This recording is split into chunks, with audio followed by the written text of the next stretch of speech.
Você já se sentiu no meio de um vale de ossos secos? Sem esperança, sem direção, como se a vida tivesse te abandonado? Neste vídeo impactante, o pastor Joan Ribe desvenda a poderosa mensagem de Ezequiel 37, revelando como Deus transforma a desolação mais profunda em um testemunho vivo de seu poder. Descubra o plano divino para sua purificação, para receber um novo coração e o Espírito Santo, e como você pode sair do vale da morte para uma vida de bênçãos e propósito. Sua situação não é um caso perdido. Deus tem um milagre preparado para você.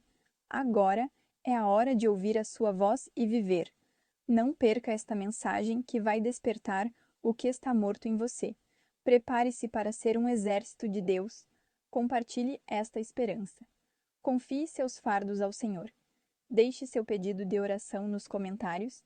Nossa equipe de intercessores estará orando com você e sua situação.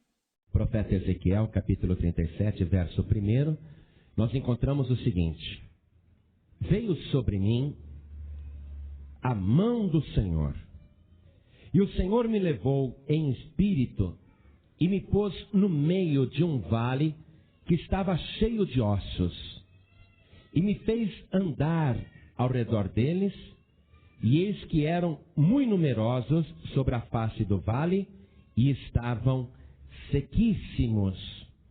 E me disse: filho do homem, poderão viver estes ossos?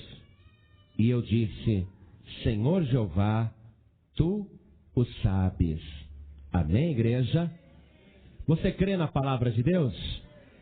Então vamos repetir juntos o versículo 3. E me disse, todo mundo, e me disse: filho do homem, poderão viver estes ossos? E eu disse: Senhor Jeová, tu o sabes. Amém? Você acredita na palavra de Deus? De verdade? Mesmo? Então desocupe as suas mãos e faça o possível para dar a melhor salva de palmas para a palavra de Deus. Vamos aplaudir mesmo, igreja. Enquanto você aplaude, diga glória a Deus. Isso, diga glória, glória, glória. Isso, aplaude mais ainda. Senhor Deus, envia a tua palavra agora e fala a cada vida, fala a cada coração que está aqui nesta igreja, e que esta palavra saia de Carapicuíba e vá por toda a cidade, por todo o estado e por todo o Brasil, e produza o resultado para o qual está sendo mandada, em nome do Senhor Jesus. Amém. Diga amém, Jesus. Podem sentar, igreja. O profeta Ezequiel, ele viveu mais ou menos na mesma época, e ele tinha praticamente a mesma idade do profeta Daniel. O profeta Jeremias também era daquela época, e nós sabemos que estes foram, para a história de Israel, os tempos mais difíceis que eles já viveram. Um dos tempos mais difíceis, porque Nabucodonosor veio, destruiu o templo de Deus, incendiou a cidade de Jerusalém e levou o povo cativo para a Babilônia, e muita gente morreu, e ficaram na cidade de Jerusalém somente os velhos, aqueles que não serviam para um trabalho escravo. Deixaram lá os idosos e os doentes e levaram aqueles que tinham vigor. Foi um tempo muito difícil para Israel. E todos riam do povo de Israel e do Deus de Israel. Porque se nós hoje, se o mundo inteiro hoje acredita num Deus invisível, nós devemos isso aos judeus. Porque todos os povos da terra tinham seus deuses, deuses representados através de imagens. Mas o povo de Israel era o único povo da terra cujo Deus não tinha imagem nenhuma. E ainda o Deus de Israel dizia: não adorem imagens. Então o Deus de Israel era diferente. Se hoje nós acreditamos num Deus invisível, que não pode ser representado por nenhum ídolo, Nós devemos isso ao povo judeu. Mas as nações daquela época zombavam de Israel e do Deus de Israel, por causa da destruição do templo, por causa da destruição de Jerusalém e da derrota do povo de Israel. E Deus então começa a usar esse profeta Ezequiel para fazer promessas de livramento. E Deus, no meio dessas promessas, Deus mostra que está consciente da zombaria do povo da terra, do escarnecimento dos outros povos. Veja o capítulo 36, no verso 2, como Deus estava consciente da zombaria das outras nações. Assim diz o Senhor Jeová: pois que diz o inimigo sobre vós, os povos riam, e Deus sabia disso. E por que todo aquele mal aconteceu a Israel? Por que toda aquela destruição?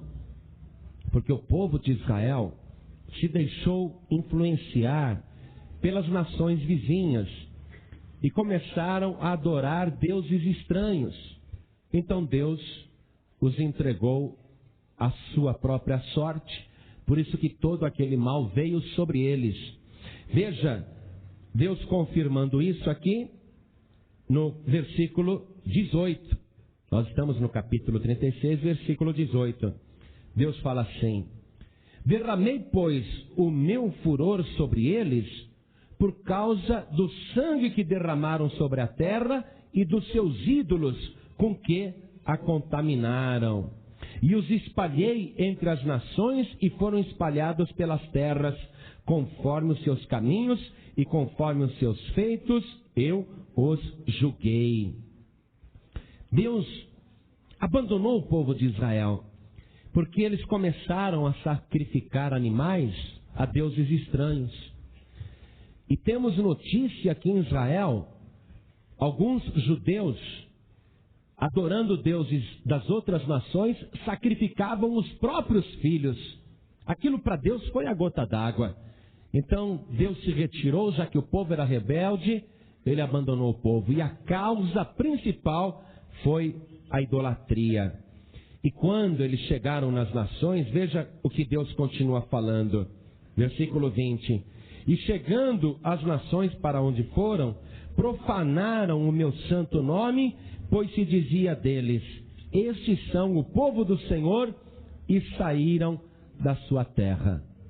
Quer dizer, Deus estava mostrando que aquele povo havia dado um mau testemunho muito grande. Por isso é que eles estavam sofrendo. Aí Deus começa a mostrar o seu amor. Deus começa a fazer promessas ao povo, dizendo que ele vai agir. Não é porque o povo merece, não. É porque ele tem um propósito como Salvador. Então Deus fala assim no versículo 21, mas eu os poupei por amor do meu santo nome, que a casa de Israel profanou entre as nações para onde foi. A causa de Deus querer operar, querer salvar, é porque este é um atributo do próprio Deus. Deus, em toda a sua essência, ele só pensa numa coisa: em salvar. E para honrar o seu nome, ele promete que vai dar a salvação. Versículo 22. Dize, portanto, à casa de Israel: assim diz o Senhor Jeová: não é por vosso respeito que eu faço isto, ó casa de Israel, mas pelo meu santo nome, que profanaste entre as nações, para onde vós fostes. E eu santificarei o meu grande nome, que foi profanado entre as nações, o qual profanastes no meio delas. E as nações saberão que eu sou o Senhor, diz o Senhor Jeová, quando eu for santificado aos seus olhos. Como que Deus iria santificar o seu próprio nome? Como que Deus iria fazer as pessoas do mundo compreenderem que ele era santo, se o povo que ele escolheu, na verdade, era um povo pecador? Então Deus teve que fazer uma obra. E você nota que o verbo aqui está no futuro. E eu santificarei o meu grande nome. Deus, então, aqui já tinha um plano de vir à terra para realmente, através de uma vida perfeita e sem pecado, santificar o seu nome. Por amor do seu nome, quando o Senhor Jesus veio a este mundo, qual foi o nome que o anjo avisou a José e avisou Maria que aquele menino se chamaria? O anjo disse: este menino, este ente santo que há de nascer de ti, por-lhe-ás o nome de Jesus, porque ele salvará o seu povo dos seus pecados. A palavra, o nome Jesus, quer dizer Deus salva, ou Jeová salva. Então Deus disse: eu santificarei o meu nome. Olha, Israel falhou. Como povo de Deus, eles falharam. O ser humano falha sim. E acaba às vezes dando um mau testemunho do nome do Senhor. Às vezes o teu vizinho, a tua vizinha, vendo a tua vida ou o comportamento de outras pessoas que estão agindo errado, então eles blasfemam de Deus. Fala: escuta, esse daí é cristão? Essa daí é cristã? Essa pessoa diz que é salva? Então às vezes nós somos a causa do nome de Deus ser blasfemado. Israel falhou, mas Deus falou: eu santificarei o meu nome. E Deus cumpriu esta palavra quando Ele mandou o seu Filho Jesus Cristo a esta terra. Ninguém levou vida tão santa, ninguém levou vida tão perfeita e sem pecado como a dele. E através do Senhor Jesus, Deus mostrou o seu grande poder, o seu grande nome. E o Senhor Jesus, estando aqui na terra, ensinou a oração do Pai Nosso. Ele ensinou que nós orássemos assim: Pai, santificado seja o teu nome. Agora, Deus não é santo, igreja? Deus é santo. Como é que eu vou ficar falando: Pai, santificado seja o teu nome, como se isso fosse tornar Deus mais santo do que Ele já é? Mas aí está a resposta. Nós temos que santificar o nome do Senhor na nossa vida. As pessoas que olharem para nós têm que saber que nós somos diferentes, que nós somos especiais, e não é propaganda não. Eles vão ter que ver essas coisas na nossa própria vida, pela maneira de nós agirmos, de falarmos, de andarmos. O mundo tem que olhar para nós e tem que santificar o nome de Deus. As pessoas têm que olhar para você e dizer: verdadeiramente, o Deus que esta pessoa serve é um Deus verdadeiro. Porque eu vejo, antigamente esta pessoa fumava, bebia, se drogava, se prostituía, mas depois que ela passou a servir este Deus, a sua vida foi realmente santificada. Esta pessoa realmente tem algo a mostrar deste Deus poderoso. É isso que Deus quer da tua vida, que através de você o nome de Deus seja santificado. Mas isso só será possível se você tiver o Senhor Jesus. Se você tentar ser santo pela tua própria qualidade, você vai falhar. Mas se você for santo através de Jesus, você não vai falhar não. Pelo seguinte: Deus nos deu o seu Filho Jesus. Nós recebemos se quisermos. Mas quando nós recebemos, o Senhor Jesus passa a viver em nós. A razão porque as pessoas vão glorificar o nome de Deus quando olharem para a tua vida é que quando elas olharem para você, elas não te verão, mas verão na tua frente o próprio Senhor Jesus, o Filho de Deus. Você crê nisso? O Senhor Jesus, Ele vai viver através de você. Então Deus está fazendo o plano. E quando Ele começa a fazer o plano de salvar, Ele quer que as pessoas se juntem. Veja comigo o versículo 24. Deus falando como é importante a pessoa vir para a igreja e se reunir com outros que também são salvos. Deus fala assim: e vos tomarei dentre as nações, e vos congregarei de todos os países, e vos trarei para a vossa terra. Então, primeira coisa, Deus vai santificar a nossa vida. Para isto, Ele quer juntar as pessoas.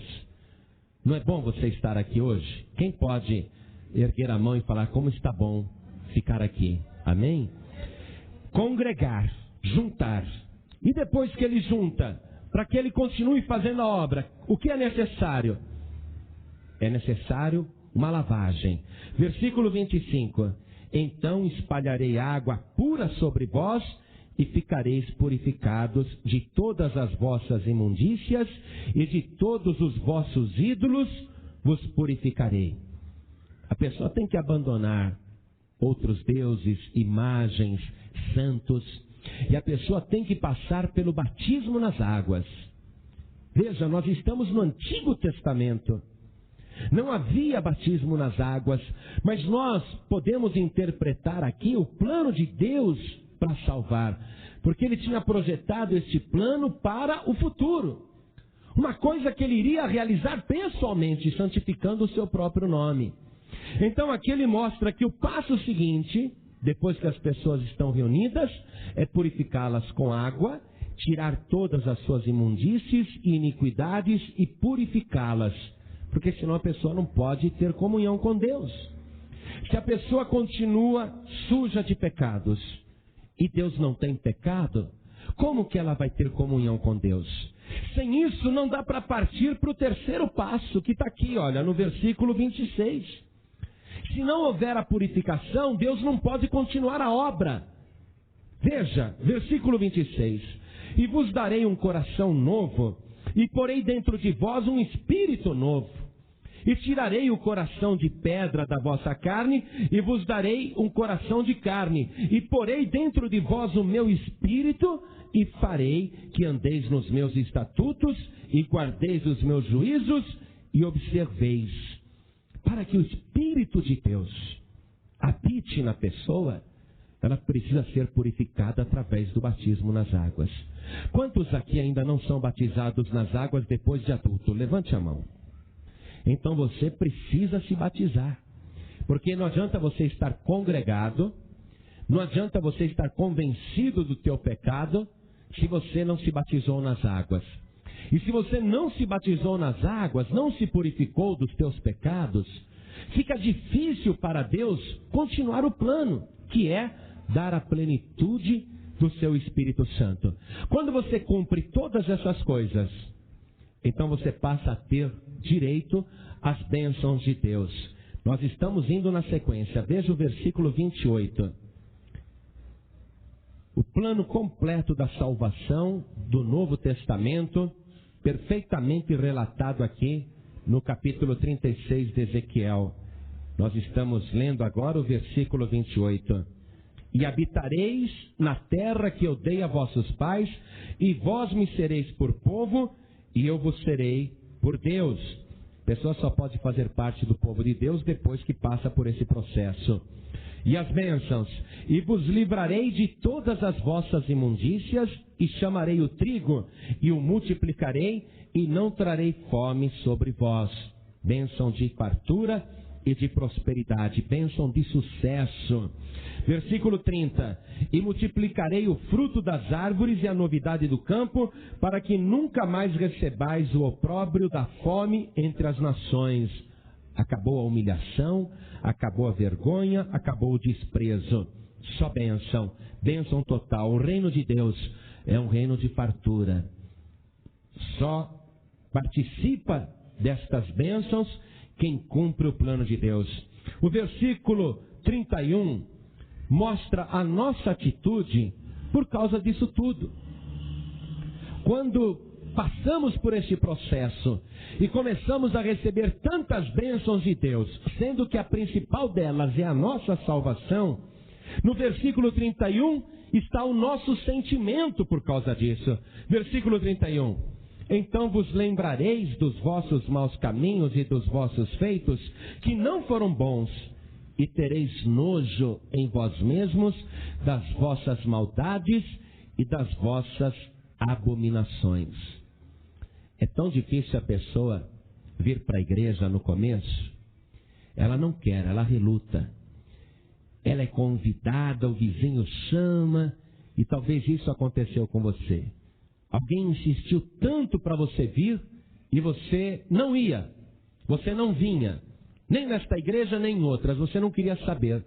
Mas, de repente, você resolveu aceitar o convite. E tudo isso aconteceu na tua vida. Qual é o sentimento que você tem agora? Puxa, por que eu não vim antes? Por que eu não segui esse caminho antes? Tem pessoas que vieram do terreiro e sentem um nojo da vida antiga. Puxa, e pensar que lá no terreiro eu bebi sangue de galinha, bebia cachaça, fumava charuto, fazia despacho. Ai, que nojo, ai, que vergonha que eu tenho da vida que eu levava. E o moço diz, poxa, eu era um maconheiro, fumava crack, andava com marginais, com traficantes, fazia malvadezas. Ah, que nojo que eu tenho da vida que eu levava. E assim vai. Eu era um beberrão, eu era um jogador, eu era um maldizente, eu era uma pessoa que se prostituía. Quantas coisas erradas eu fiz. Que nojo que eu tenho do meu passado. Por que eu não vim antes para a casa de Deus? Mas agora você pode olhar para trás e saber que existe uma diferença muito grande entre quem serve a Deus e quem não serve. Quando você estava no mundo, você estava perdido e recusava a salvação. Agora que você é salvo, você não apenas valoriza e tem gratidão por tudo isso, como quer levar também outras pessoas a saberem, a conhecerem aquilo que você conhece agora. E você não fica triste quando você chama a pessoa e ela até fala assim, então tá bom, domingo agora eu vou na igreja com você. Aí chega no domingo, você está esperando trazer aquela pessoa aos pés do Senhor Jesus e ela não aparece. Ou então ela diz, não vou mais. Você não fica triste? Quando você convida uma pessoa para conhecer o que você conhece e ela recusa, você não sente tristeza? Mas continua insistindo. Continua convidando e continua chamando. Porque Deus agora vai fazer todo esse plano ser realizado através da tua vida. Deus vai te usar para salvar almas aqui na cidade de Carapicuíba. Mesmo que você diga, o meu marido é um caso perdido, aquele lá é um blasfemador, ele briga, ele xinga, ele fala mal do caminho, ele fala mal dos pastores, ele amaldiçoa. Mesmo assim, não se preocupe, continue falando, porque eu conheço muita gente que atirava pedras na igreja e agora estão na frente da igreja recebendo pedrada. Pessoas que antes falavam mal do caminho e hoje são as primeiras a falarem bem do Senhor Jesus. Porque o que aconteceu? Aconteceu um milagre. Aquela pessoa estava perdida e foi achada pelo Deus Todo-Poderoso. Você, meu querido, minha querida, foi encontrado por Deus. Hoje você tem gratidão por aquilo que Ele te fez. Aí Deus, veja como Ele não desiste de repetir a fórmula. Você quer ver? Continuando a leitura do capítulo 36, olha o que diz o versículo 33. Veja como Deus continua insistindo nessa fórmula. Por isso que eu falei para você, não desista não, continua convidando as pessoas. Assim diz o Senhor Jeová, no dia em que eu vos purificar de todas as vossas maldades. Que dia é esse, igreja? O dia do batismo. No dia em que eu vos purificar de todas as vossas maldades, então farei com que sejam habitadas as cidades e sejam edificados os lugares devastados, e a terra assolada se lavrará, em vez de estar assolada aos olhos de todos os que passam. O batismo e a bênção, a prosperidade, a vitória, o sucesso. As pessoas darão testemunho público. O que Deus quer é isso, que você conte para todo mundo o que Ele fez na tua vida. Versículo 35. E dirão, esta terra assolada ficou como o jardim do Éden, e as cidades solitárias e assoladas e destruídas estão fortalecidas e habitadas. As pessoas vão ver isso na tua vida. Elas vão ser testemunhas da tua transformação, e elas louvarão a Deus por isso. E o que Deus quer é que saibam disso. Versículo 36. Então saberão as nações que ficarem de resto em redor de vós, que eu, o Senhor, tenho reedificado as cidades destruídas e plantado o que estava devastado. Eu, o Senhor, o disse e o farei. Amém, igreja?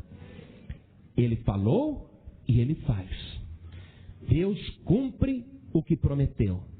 E as pessoas do mundo precisam ser alcançadas. Deus não desiste dessa ideia. Ele tem um projeto na terra que é congregar as pessoas para que ouçam o Evangelho e para que aceitem Jesus como o único Salvador, o único Santo, o único que santificou o nome do Pai. E as pessoas, crendo, se batizem. E sendo batizadas e salvas, tenham uma vida abençoada para que os povos da terra deem testemunhos. Então a tua vida tem que ser abençoada. Você não pode servir a Deus e ser uma pessoa derrotada. Se você está servindo a Deus com fidelidade, está frequentando as igrejas, está lendo a palavra de Deus, está orando, está jejuando, está dizimando fielmente, está ofertando, está adorando a Deus, tem se guardado do mau caminho, então a sua vida tem que ser abençoada. Porque não é o pastor João Ribe que está dizendo isso. É Deus que está falando. Eu, o Senhor, o disse e o farei.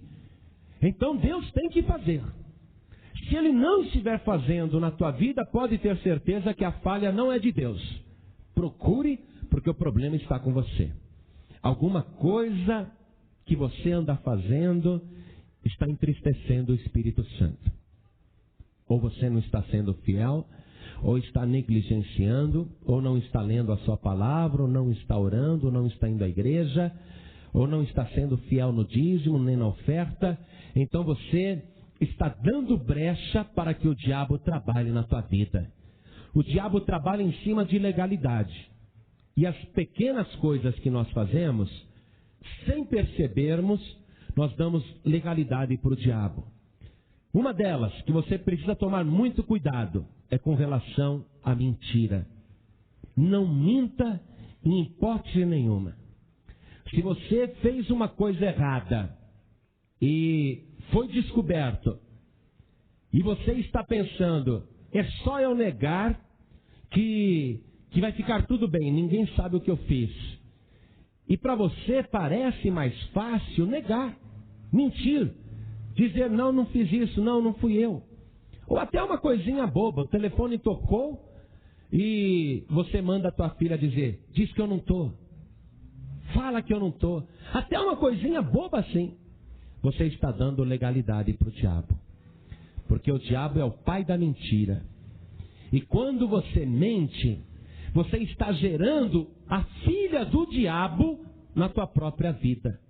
Se o diabo é o pai da mentira, a mentira é filha de Satanás. E se você está mentindo, você está dando brecha, oportunidade para a filha do diabo morar em você. Então, quando você fizer alguma coisa, assume a responsabilidade. Deus não gosta de pessoas que mentem. E Ele nem abençoa pessoas assim. Deus gosta da pessoa que assume o que fez, se arrepende e pede perdão. Quando Samuel chamou a atenção de Saul, Saul dizia, não, eu não fiz isso não. E a gente vê mais tarde que quando o profeta Natã chamou a atenção de Davi, Davi falou, teu servo pecou, eu pequei. Olha a diferença. Saul teve um fim trágico, porque ele não admitia quando estava errado. E Davi não. Davi, quando ele fazia uma coisa errada e era pego, ele pedia perdão a Deus e ele admitia a sua culpa. Então, por nada neste mundo, minta. Por nada, dê brecha para o diabo. Se você estiver sendo fiel a Deus em tudo, a tua vida tem que ser abençoada. Porque não é o pastor João Ribe que está falando isso. Eu volto a repetir aqui o final do versículo 36. Eu, o Senhor, o disse e o farei. Deus não é homem para que minta. Deus não mente jamais. Para que Deus iria dizer, eu farei, sabendo que não iria fazer? Se você está servindo a Deus com inteireza de coração, com perfeição, você tem que prosperar. Você tem que ter uma vida vitoriosa. Você tem que ter uma vida saudável, uma vida abençoada. Caso contrário, pesquise, porque alguma coisa está errada e não é em Deus, é em você. Neste momento, se o teu coração, a tua consciência está te mostrando algo, você precisa admitir isso diante de Deus. Não é chegar para o pastor e falar: pastor, olha, o que eu fiz foi o seguinte. Não vem confessar pecado nenhum para a gente. Eu não sou padre, não vem me confessar os teus pecados, não. Nenhum homem pode perdoar os teus pecados, te absolver dos teus pecados, porque todos os homens são a causa do nome de Deus ser blasfemado. Mas se você quer o perdão do teu pecado, então fale diretamente com aquele que não tem pecado, o nosso Senhor e Salvador Jesus Cristo. E Ele vai perdoar os teus pecados e te purificar de toda iniquidade. Ele quer te limpar. Se você tem imundície e pecado, não há comunhão entre você e Deus. Não é que Deus não quer chegar perto do pecador, não é isso. É que se Deus chegar perto de um pecador com a sua santidade, esse pecador evapora, ele morre, ele é consumido.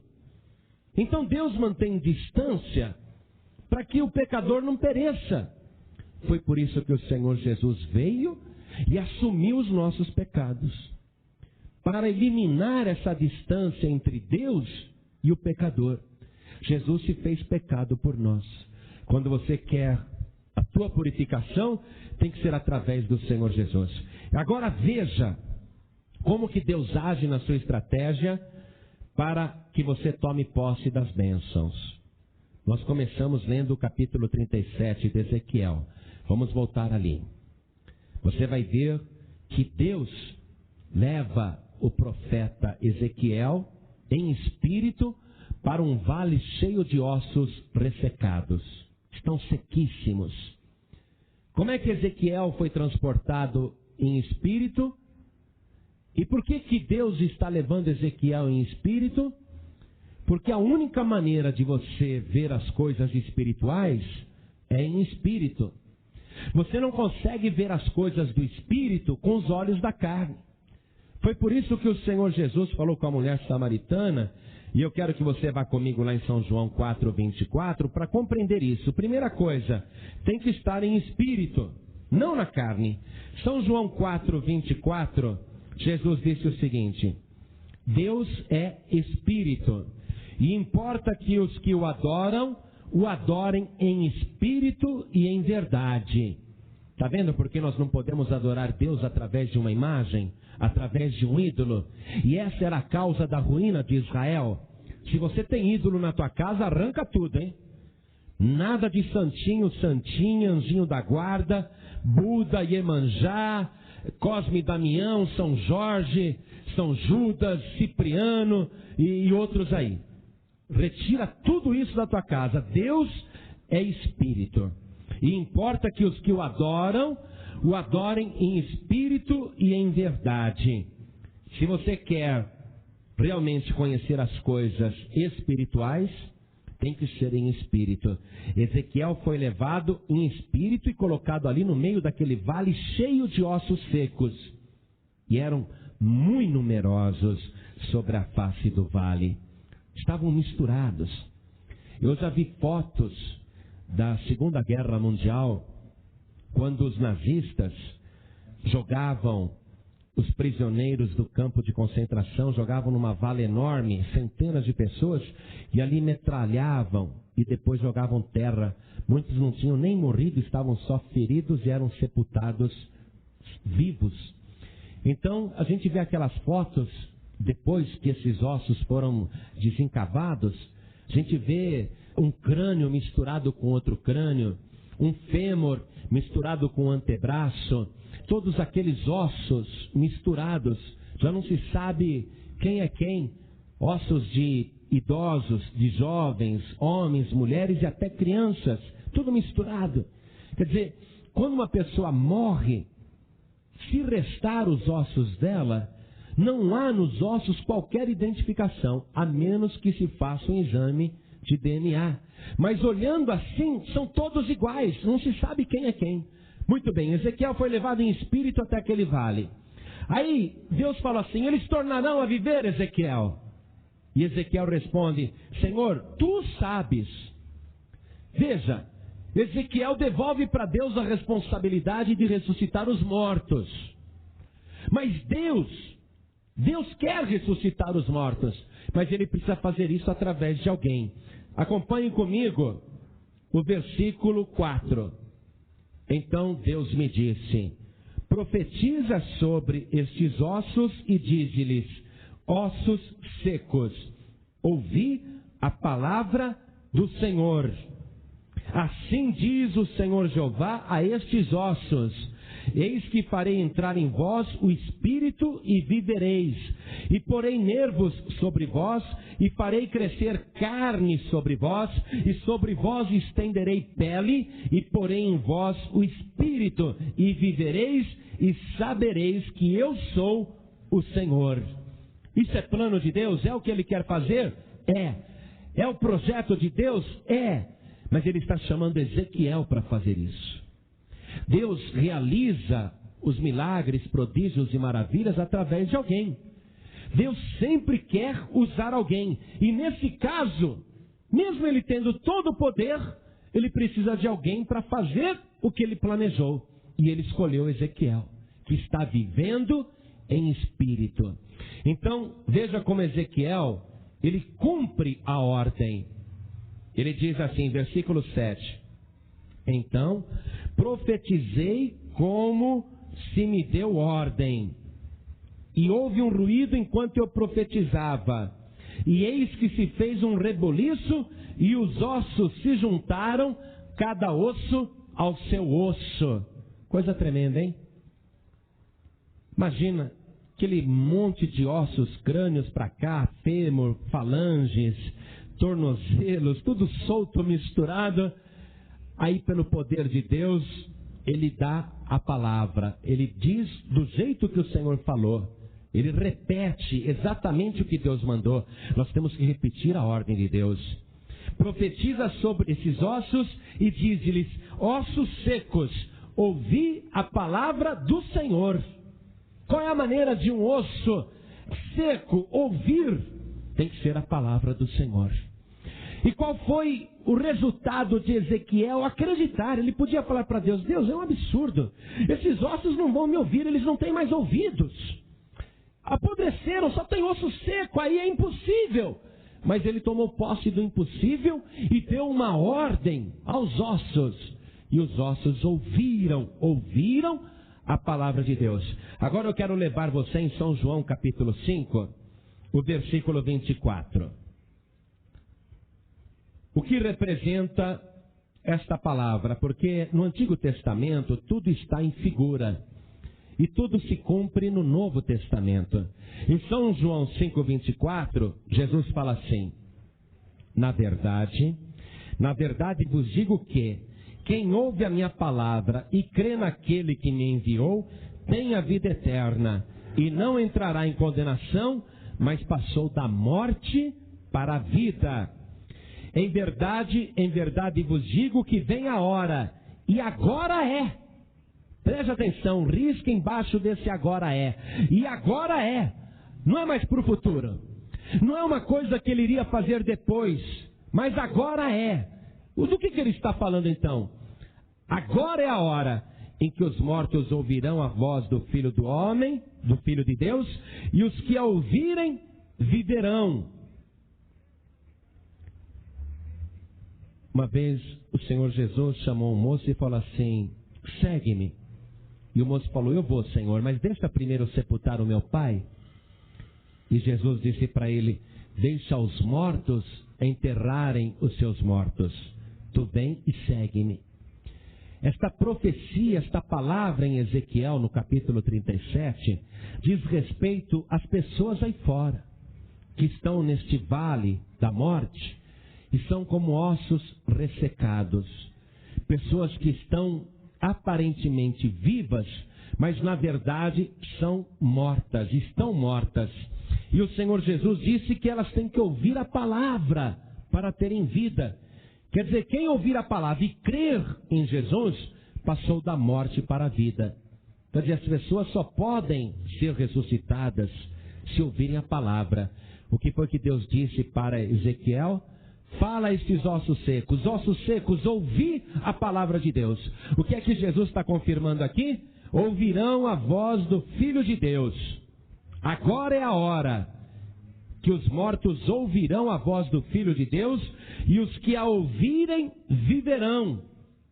Amado, amada, abre a tua boca, viva em espírito e vá lá fora. Aquela pessoa que você tem certeza que ela está morta espiritualmente, abre a tua boca e profetiza. Deus já tem o plano de fazer aquela pessoa viver, e Ele já preparou tudo, mas Ele precisa que alguém vá e repita a ordem que Ele mandou.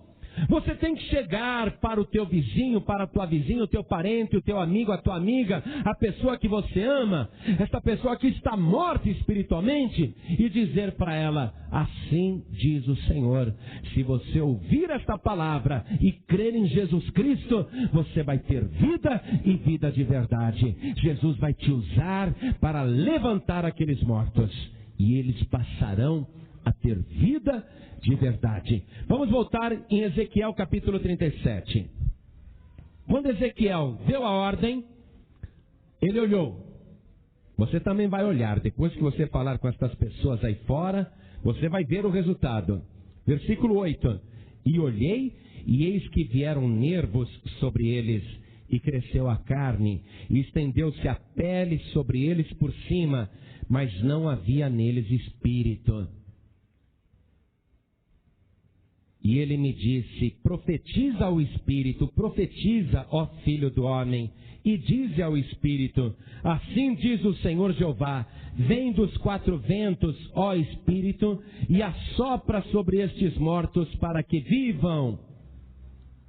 E profetizei como ele me deu ordem, então o Espírito entrou neles e viveram, e se puseram em pé um exército grande em extremo. A palavra é a mesma. O que você está vendo no capítulo 37 é a materialização daquilo que foi profetizado no capítulo 36. O cumprimento da vontade de Deus. E até para alguém receber o Espírito de Deus, uma pessoa que nasceu de novo, uma pessoa que saiu dos mortos, que ouviu a palavra, ouviu a voz de Deus e voltou a viver, esta pessoa precisa do Espírito de Deus. É aquela sequência que nós falamos. Não para no batismo nas águas, não para no novo nascimento. A pessoa tem que receber o Espírito de Deus, e o Espírito de Deus vem através da nossa profecia. Somos nós que abrimos a boca e somos nós que damos a ordem. Hoje aqui, no momento em que nós estávamos orando para que o Espírito Santo de Deus viesse sobre a tua vida, no momento em que nós abríamos a boca e profetizávamos e dizíamos que você receberia poder do alto, quem sentiu que recebeu poder do alto? Levante a mão. Olha aí, todo mundo. Então se cumpriu na tua vida esta profecia. Amém, igreja? Se cumpriu esta palavra, porque Deus quer a obra completa. Deus não quer pessoas apenas reunidas, Ele quer pessoas que tenham vida de verdade. Ele não quer só pessoas batizadas nas águas, Ele quer pessoas que sejam cheias do Espírito, para que possam adorá-lo também em Espírito. E finalizando, o versículo 14 diz o seguinte: e porei em vós o meu Espírito, e vivereis, e vos porei na vossa terra, e sabereis que eu, o Senhor, disse isso e o fiz, diz o Senhor. Amém, igreja? Reparou a diferença entre o versículo 14 aqui, do capítulo 37, e o versículo 36 do capítulo 36? O versículo 36 do capítulo 36 está escrito: eu, o Senhor, o disse e o farei. Ele ainda não fez. Mas agora aqui no versículo 14, ele diz que já é uma coisa feita. Eu, o Senhor, disse isso e o fiz. A obra já está pronta. A parte de Deus já está realizada. Não depende mais de Deus. Depende de você agora.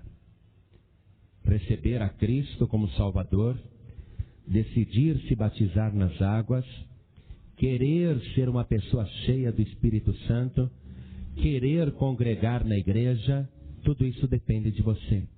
Deus já fez tudo. Agora, esta parte é você que faz. Ao dizer a palavra de Deus, eu estou profetizando aquilo que Deus quer que seja feito. Quem tem ouvidos para ouvir, ouça.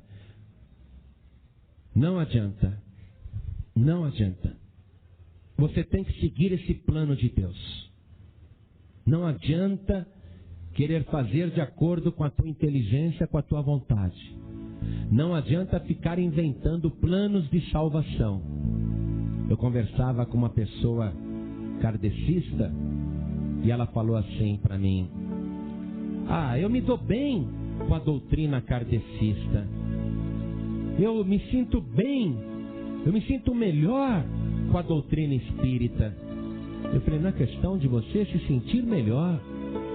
É questão de você atender à vontade de Deus. Porque salvação não é uma coisa que você escolhe. Eu vou ser católico. Eu vou ser espírita. Eu vou ser budista. Não. Você não escolhe. Você pode escolher religião. Religião você escolhe. Mas salvação não. Se você quiser salvação, tem que ser do jeito de Deus. Não vai ser por reencarnação, não vai ser por várias vidas, não vai ser pela tua própria bondade, nem pela tua própria justiça, mas tem que ser do jeito que Deus fez. Ele falou que faria e fez. Eu, o Senhor, o disse e fiz. Ele fez. Agora você aceita se quiser. Você tem que escolher. Se você quer religião, então você não está querendo salvação. Se você está querendo uma doutrina imaginada pelos homens, então você não está querendo a doutrina de Deus. Se você prefere os escritos de Allan Kardec aos escritos do Senhor, então você não quer a salvação. Você quer só religião. Se você quer salvação, tem que ser assim, do jeito que Deus está oferecendo, do jeito que Ele disse que faria e fez. Agora você aceita se quiser. Se você quiser, você toma posse agora. Jesus disse: vem a hora, e agora é, em que os mortos ouvirão a sua voz, e os que ouvirem viverão. Você estava morto nos teus pecados, mas essa palavra foi profetizada e você acordou, compreendeu agora que precisa realmente do Espírito de Deus. Você não precisa de religião, você precisa do Senhor Jesus, do único que santificou o nome de Deus e que pode te purificar de todos os teus pecados. E você agora tem que decidir se quer recebê-lo ou não. É assim mesmo. Ou você recebe ou não recebe. E é simples, é pela palavra. Jesus disse assim: quem confessar o meu nome diante dos homens, também eu confessarei o seu nome diante do meu Pai que está nos céus. Mas quem me negar diante dos homens, também eu o negarei diante do meu Pai que está nos céus. Quer dizer que agora a vez é tua. A parte de Deus que Ele disse que faria, Ele já fez. Jesus é o teu Salvador. Aceita se quiser, ou negue, ou finja que não é com você, mas as consequências surgirão agora. Se você negar, você será condenado. Mas se você aceitar, você será salvo. e você vai ter vida e vida de verdade. Quantas pessoas aqui, neste momento, querem confessar o Senhor Jesus como seu único Salvador? Ergue a mão direita assim bem alto. Muito bem. Vocês, fiquem com a mão levantada. Agora façam assim. Onde vocês estão, saiam dos seus lugares e venham aqui na frente comigo. Você está saindo de um vale de ossos secos. Você está saindo da morte e está vindo para a vida. Pode ter certeza. Venha, venha rapidamente. Vamos aplaudir mais o Senhor Jesus, igreja. Venha para cá. É fácil, desse jeito mesmo. Deus vai fazer grandes coisas na tua vida. Pode acreditar. As bênçãos irão se multiplicar. Sucesso, felicidade, prosperidade, saúde. Primeiro passo, congregar, crer, receber Jesus, se batizar, passar pela purificação das águas, e aí as bênçãos acontecem. Você está no caminho certo. Muito bem, fica aqui. Agora eu quero chamar você que estava afastado do caminho. Você andava pelos pastos verdejantes e de repente se afastou. Foi caminhar pelos vales de ossos secos. Voltou para o mundo. Foi habitar outra vez entre os mortos. Mas você não é um cadáver ambulante. Você não é um morto-vivo. Você já ouviu a palavra de Deus. E você sente muito desejo, muita vontade de voltar para este caminho, de voltar a ter vida de verdade. Nesse período que você foi andar nos vales de ossos secos, você também começou a secar. Você estava apodrecendo como eles. Mas hoje você ouviu a palavra e você quer voltar a ter vida de verdade. Eu vim aqui em Carapicuíba para abençoar a tua vida, para que você seja restaurado, restaurada. Portanto, não fique no teu lugar, não. Se você quer ter a sua vida restaurada, renovada, então sai do teu lugar e vem aqui para frente, porque nós vamos orar. Não se envergonhe de fazer isso. Não se envergonhe. Saia do teu lugar e venha aqui para frente, em nome do Senhor Jesus. Esta obra é de Deus. Deus vai realizar grandes coisas na tua vida como você nunca sonhou, como você nunca imaginou. E o Espírito Santo me diz o seguinte: insiste com esta pessoa. Por que o Espírito Santo está te chamando, hein? Por que Ele quer que você venha aqui na frente? Porque Ele quer continuar a obra na tua vida. Ele não quer parar, Ele quer avançar. Então não fique no teu lugar, não. O Espírito Santo está mandando insistir com você para você vir aqui para frente. Então saia do teu lugar, venha rápido, venha já, vai, venha logo. Você está sentindo que é com você isso? Então você vai sair do seu lugar e vai vir aqui na frente em nome do Senhor Jesus. Venha rápido, venha rápido, venha. Muito bem. Vamos aplaudir o Senhor Jesus. Isso, venha. Agora dobre o teu joelho comigo aqui na frente. Com o teu joelho dobrado. Coloque a mão direita sobre o teu coração.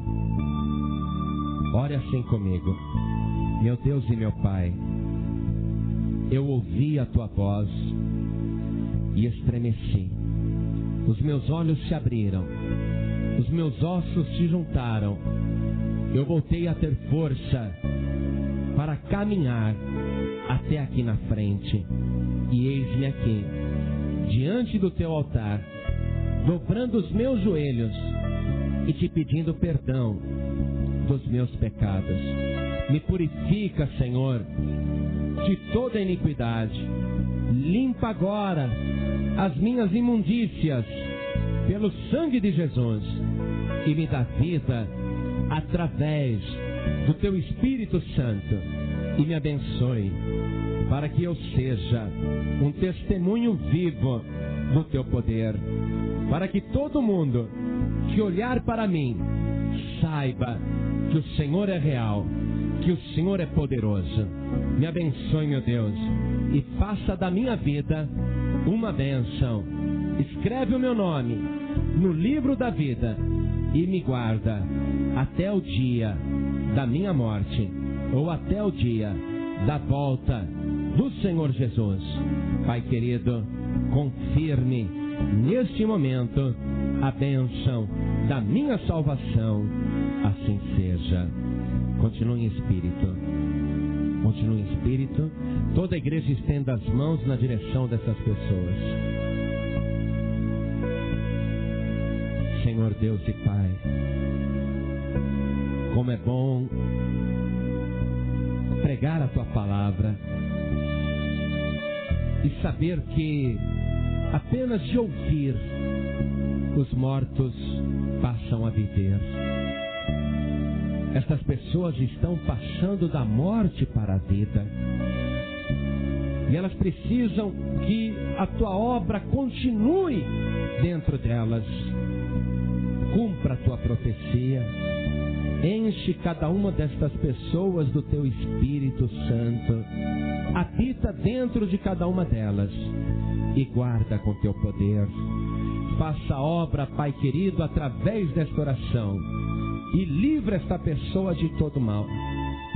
Sustenta esta vida enquanto viver. E quando o Senhor pedir esta alma, que seja para recolher ali no jardim do Éden, no Teu paraíso. Meu Pai, e se acontecer do Senhor Jesus voltar antes da nossa morte, então, naquele momento glorioso em que as trombetas soarem, faça com que cada um de nós seja transformado e arrebatado num abrir e piscar de olhos para encontrar com o Senhor Jesus nos ares. Faz isto, meu Deus. Todas estas pessoas que estão se entregando ao Senhor Jesus, recebendo como único Salvador, aqueles que estão voltando ao caminho, estas pessoas que nós estamos encontrando aqui na cidade de Carapicuíba. Um dia, Senhor, queremos vê-las novamente no Teu reino. Queremos encontrar com cada uma destas pessoas naquelas ruas asfaltadas de ouro. Queremos encontrar o Teu filho, a Tua filha, e saber que através da Tua palavra eles alcançaram a vida eterna. Confirma isso, ó Pai, em nome do Senhor Jesus. Assim seja. Amém, Senhor. Amém, Jesus. Podeis levantar. Vamos aplaudir o Senhor Jesus. Amém. Que mensagem poderosa e transformadora! Você acabou de testemunhar que para Deus não existe vale de ossos secos que Ele não possa encher de vida. Não importa o quão desolada pareça a sua situação, o Senhor está te chamando para a restauração, para um novo coração, para a plenitude do seu espírito. Lembre-se, a parte de Deus já foi feita. Ele disse e fez. Agora a escolha é sua. Você vai aceitar essa vida nova, essa promessa de fartura e propósito que Ele tem para você? Ou vai continuar no vale? Sua decisão hoje pode ser o início de um exército de milagres. Se você foi tocado por esta palavra e sabe que alguém mais precisa ouvir isso, compartilhe esse vídeo agora mesmo. Seja um canal de esperança. Deixe seu curtir para que mais pessoas vejam essa luz e saiam da escuridão. E para não perder nenhuma das promessas para o nosso tempo, inscreva-se no canal e ative o sininho. Juntos, vamos espalhar essa verdade que liberta e transforma. Que a sua vida seja um testemunho vivo do poder de Deus.